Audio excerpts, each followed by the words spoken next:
What's going on, guys? It's Luke22SV here, back with the 11th round of the Season 2 of the career mode today here for the German Grand Prix.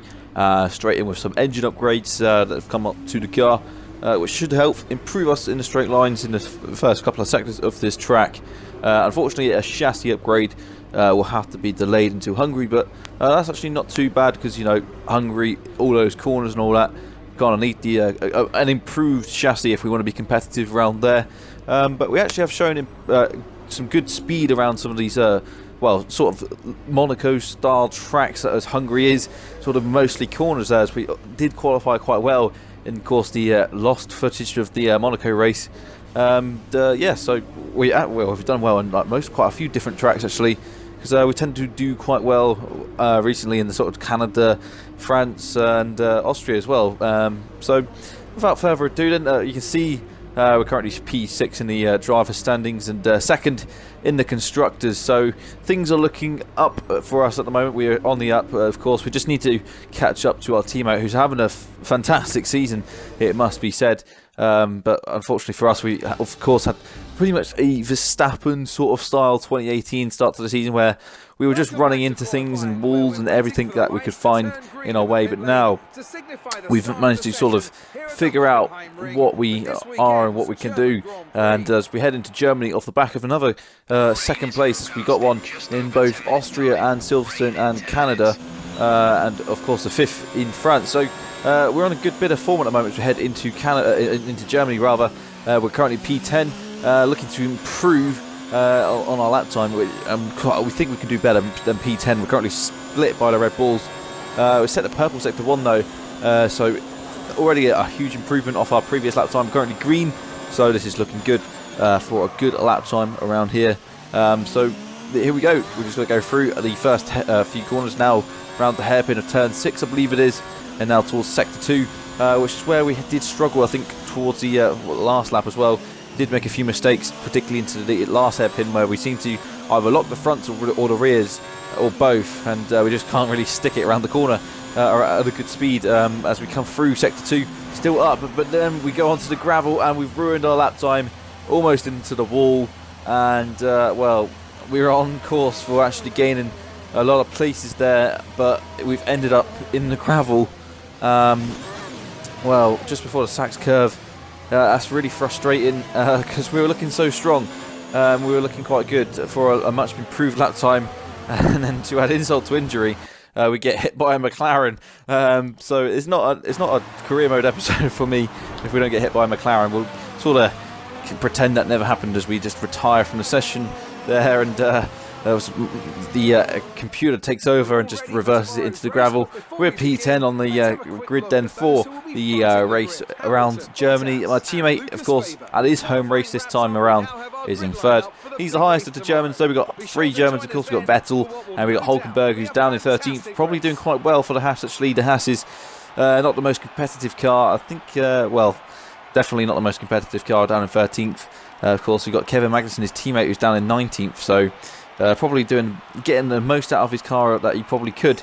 So Germans doing quite well. 2 Germans in the top 5. Head into the race then for the German Grand Prix. There's nowhere at all I'd rather be today than here at Hockenheim for the German Grand Prix. We have an incredibly competitive field this year, which means we should be in for a treat. And judging by the sea of people filling the grandstands, there's a fair-sized chunk of Germany that agrees with me. Off the back of a... So let's have a look at the starting lineup then for the German Grand Prix. We'd expect a Mercedes front row lockout, and of course you'd be right, Hamilton and Bottas. So Mercedes, of course, having it easy at their home Grand Prix, and Lucas Weber lining up third, and Leclerc fourth, Butler fifth, Danny Kvyat doing very well for the Williams as well. Lando Norris ahead of Max Verstappen, myself and Gasly, George Russell ahead of Nico Hulkenberg, then Sergio Perez, and Sebastian Vettel just behind Carlos Sainz having a penalty. Ricciardo comes next, Albon, Giovinazzi, and then Kevin Magnussen and Roman Grosjean rounding off the grid. So Vettel having a penalty at his own Grand Prix. I'm not sure he'd be too pleased to hear that, but we come on to those 5 red lights as we leave the grid and go and start this race and get a terrible start as per usual, blocking off Russell though. As we go through turn 1, we've been overtaken by Gasly, but on the outside we retake that position as we get the much better exit, and already now we're focusing on Lando Norris and Max Verstappen as we dive down the inside on those two. A little bit of contact and actually getting interlocking our wheels with Verstappen a little bit as we actually get bogged down there, and well, now we're having to fight side by side. There's more contact with Verstappen there as we raise our hand up in the air in frustration, but we've gained 2 places then off the start, and there's front wing flying across the track there. I think Butler just ran into the back of Danny Kvyat as we run around the outside of Devon Butler, getting a much better exit round the hairpin, and looking to take P6 away from Devon Butler, and just really not giving him too much room there at all as we sliced into P6 ahead of Devon Butler, who looks like he's got some front wing damage. So for some reason for Devon Butler, he just decided to run into the back of Danny Kvyat. We'll have a look at that though in a moment's time as we get onto the replays of the start and see how lap 1 has unfolded for everyone. But now we're up into P6 and we should really be able to overtake Danny Kvyat and see, as we can see, our teammate is actually ahead of us as well. So well, Lucas Weber seemed to have lost position to Charles Leclerc off the start as we end lap 1. Hamilton leading the way. As we look at the replay then, you can see both the Mercedes of course leading the way, and well, myself, you can see that I've got a little bit of front wing flying around already. I'm not sure whose car that was from, but we go through turn 1 retaining P9 as Gasly was unable to make a move on us as we dive down the inside. Already the first bit of contact was there. You can see Lando Norris losing out badly as well. He had to almost go off the track and having to defend then from Pierre Gasly, it looks like further back. But here you can see Verstappen still trying to fight with us. Further back there's more things going on. You can see just in front, there's the contact, there's the front wing flying off of Lucas Butler's car there, as we see what happened there. As we make the overtake on him now, we go on the outside and take a hold of P6. And well, good start. We've gained 3 places off the start, exactly what we needed to do. And well, there you go. And as you can see, here's the onboard from Devon Butler, and we'll see what happened. Why he ran into the back? He just, I don't know. It looked like he was trying to go to the outside for a moment. Then he sort of switched back, and but at that point it was too late. He was turning onto the braking zone, and then just ran straight into the back of him. Poor driving really from Devon Butler as he ended up having to nurse his car back to the pits. You can see Sergio Perez getting a nice little gain from that as well. It looks like he's gained a couple of positions now, not helping his teammate out whatsoever. We continue on to lap 2 now. Devon Butler is now pitted. We're in P6, looking to chase Danny Kvyat for P5, and Max Verstappen is currently behind us as well. Max Verstappen falling back a little bit though. He's a couple of seconds behind, so I haven't needed to worry about Max Verstappen for the time being. Our main focus is getting past Danny Kvyat as we now get closing on him around turn 6 as well. We seem to be quite good around here, and he's opening the laps. The AI seemed a little bit tentative perhaps at the start of this race, but now we're looking quite strong, and we're thinking about making a move on Danny Kvyat. Oh, we're too far back, and we dive down the inside again, making a bit of contact again. Were we too far back to even think about making the move that time? The door was open, we made the move. We were a long way back, but almost torpedoing the torpedo there as we get into P5. And now, can we catch up to the guys ahead of us? Because we've managed to get past Danny Kvyat, managed to get past Max Verstappen and Lando Norris, and of course Devon Butler as well. He had just the worst possible lap 1. You can imagine he's down in last place and pitting as well, as Lucas Weber setting the fastest lap of the race so far. So the Mercedes not pulling away as you'd quite think. We run wide, and well, we get ourselves to exceed the track limits there. We don't want any more of those really. We could end up with a 3-second penalty. We're just a little bit understeering perhaps into turn 1, maybe just to dirty air off of Lucas Weber's car, as we continue through on to lap 3. And is it going to be a repeat of Silverstone at the moment? Because in Silverstone we had no one behind us, no one ahead of us, and we ended up just pretty much having a race where we could have literally just fallen asleep and gone into autopilot. Hopefully now we've got the pace to catch up to Lucas Weber and co ahead of us, but well, we can't guarantee it. We didn't manage to catch up to Hamilton in Silverstone. We didn't really have to defend from anyone after lap 2. So we really don't want to repeat Silverstone. We want these exciting races where we can actually push hard and catch up to the guys ahead of us. So, well, we've just got to keep trying and pushing really. But unfortunately, we just don't seem to have the pace at the moment, because we qualified down in P10. My teammate was third fastest in qualifying, So we really got to improve our race pace if we got it in us to actually catch up to Lucas Weber and Charles Leclerc, who should be really our main challenges really for P3 on the podium. We're coming to the end of lap 4 now, and we're going to decide to try and make an undercut, but we're currently falling back a little bit on the guys ahead of us. So it's not looking too promising at the moment.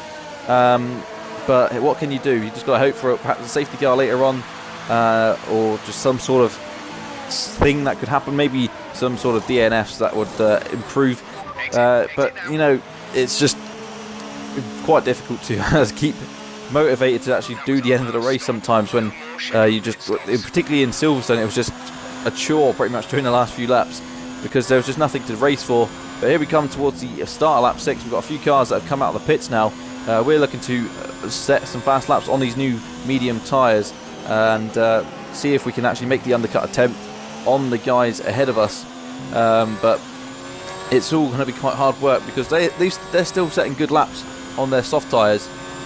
We're just trying to get up to speed on the medium tyres. We set the purple sector 1, so it's good news now, but we're catching up to a pack of cars who are yet to stop, of course, including Giovinazzi, and it looks like there's a train of cars behind. Perhaps it could be Danny Kvyat because, of course, I think when we made the move on Danny Kvyat, he lost a bit of front wing, and that's going to slow him down a huge chunk of time. And, of course, he's going to be holding up cars as well. If you're holding up these Renaults, then you must be going pretty slowly because these Renaults are not very quick at the moment.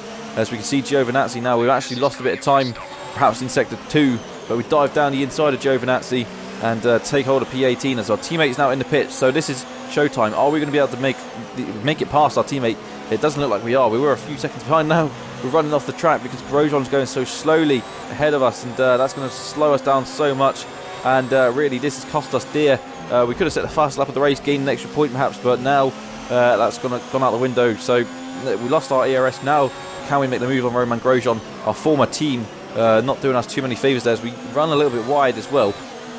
That's not helped us either because now Grosjean, because of our poor exit out of turn 3, I think it is, has helped Grosjean to get back in on the inside. So Grosjean interested, trying to make a move back past us. That's not going to do us too happily there at all. And again, almost heading into the side of him there. But now on the exit, we should be able to get clear of Grosjean now, which we do. And now we can move back up to P11. But there's still a few cars left to pit, so we should see us move up the order again. But unfortunately, we've lost a lot of time. Even with the undercut attempt, we still didn't have the pace of the guys in front of us. And with the cars holding us up, that's not helped us out at all.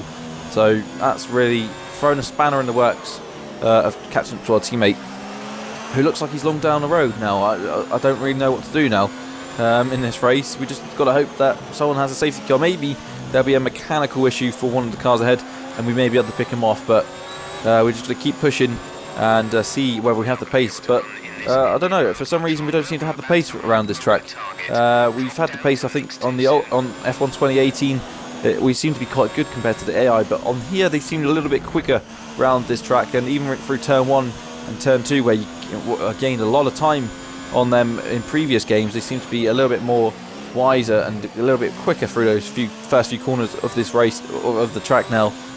So we're pushing on anyway. Lucas Weber still with the fastest lap, so he's got some good pace, but now he's fighting with Charles Leclerc, and we're trying to close in on those guys. Hamilton's a little bit further back than Bottas at the moment in P2, but this is what I mean, we're just too far back. We're just trying to get close enough, but unfortunately they're just slightly quicker, and that's preventing us from closing in, and Sergio Perez is behind us, so we don't really have to worry too much about the racing point. Again, Perez having another good race in the racing point. He's doing very well this season as Sergio Perez. He's even got a win to his name as he got one in Monaco. Racing point look like they could be on the up as well. Williams also look like they could be on the up. So there's a couple of teams, of course. I don't know what the rule changes will be going into next season, but you know, there might not even be a rule change. It might just be durability or something like that if there is a rule change. But well, it might not even change much of the order, which would not be too ideal because Mercedes are literally just miles better than everyone else. So we need to stop Mercedes from dominating, to be honest, and see what we can do there. But now we continue onto the penultimate lap, lap 16, and well, nothing's really happened again. Vettel's up to P6 though. Vettel's up to P6, but not making too many inroads on us. He's had a decent race probably for him, gaining a few places off the start, but again, yeah, it's just not going too well. And well, there we go. We're in P5, and that's how it looks like it's gonna end. Though we're meeting our objectives, so the team's gonna be at least pleased with that. But we're finishing behind Weber again. We're gonna get outscored by our teammate at this rate by the end of the season. So we really got to get our nut down and just try and outscore him again. We got some strong tracks coming up for us though in Belgium and Italy, where we tend to do quite well. But well, will we still be at Alfa Romeo at that point? Because after Hungary, of course, this time last season I had, well, just my last couple of races for Toro Rosso before I left to join Alfa Romeo. I see no reason why to leave Alfa Romeo at this point, unless they decide to get rid of me. But it's just not going so well as I would have hoped that this season for Alfa Romeo. The car seems to not be doing, just a little bit struggling with the car in terms of, well, compared to my teammate who's just had such a good season so far. He managed to win a race in France. We haven't yet won a race in this career mode yet. Still in season 2, and again we lock up almost all 4 of our tyres going into hairpin there. And Bottas actually has got a problem, and he's now dropped to P4. But the problem is for us that he's too far down the road. Maybe a couple more laps, and Bottas's problem would have allowed us to gain an extra place. But again, that's allowed our teammate to gain an extra place, which means he's going to gain extra points on us. And Hamilton's going to gain extra points on everyone else. And Hamilton has got a massive points advantage now. And again, almost on the last lap, throwing away our P5 as we desperately try and catch up to Bottas. But it's all in vain, really, at the end, because Hamilton's won the race. He set the fastest lap in doing so. So he's going to get 26 points. And, well, there we go. That's going to be the end of that. We've crossed the line in P5. And, well, our teammate's going to be on the podium again whilst we miss out on the podium. But apparently it's a great drive. We did start in P9, though, thanks to Vettel's penalty. But really could have hoped for better. And Toto Wolff, rather, quite happy with that one. Again, we see the same animation in every bloody race. I wish they would show a different animation for once. Maybe him and just going mad. Well, he should be going quite mad, to be fair. It's his home Grand Prix, Mercedes home Grand Prix. So just to see him do the same generic animation, it's just a bit tedious. But nonetheless, there we go. We gained places off the start. Hamilton stayed in first. He got the extra point. And we got P5 and Vettel P6. Perez finished P9. Neither Williams got the points in the end.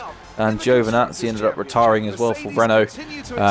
So disappointing day for Renault again. We're in P6. We've overtaken Devon Butler as well, though. Charles Leclerc is up to P4. He's overtaken both myself and Vettel as well. It's getting a little bit interesting for the battle for P4. Hopefully we can take that away from those guys soon, because we really should be 4th at least in the driver standings, because our car's probably 2nd best, even though on this performance scale it's 4th best, I believe, behind McLaren and Ferrari. But, well, there you go. That's going to be the end of the episode there, load of guys. I hope you enjoyed it today. Not, again, another pretty dull race, but I'm sure Hungary will bring something. That'll be the next one. Like and subscribe, and I'll see you very soon for that one.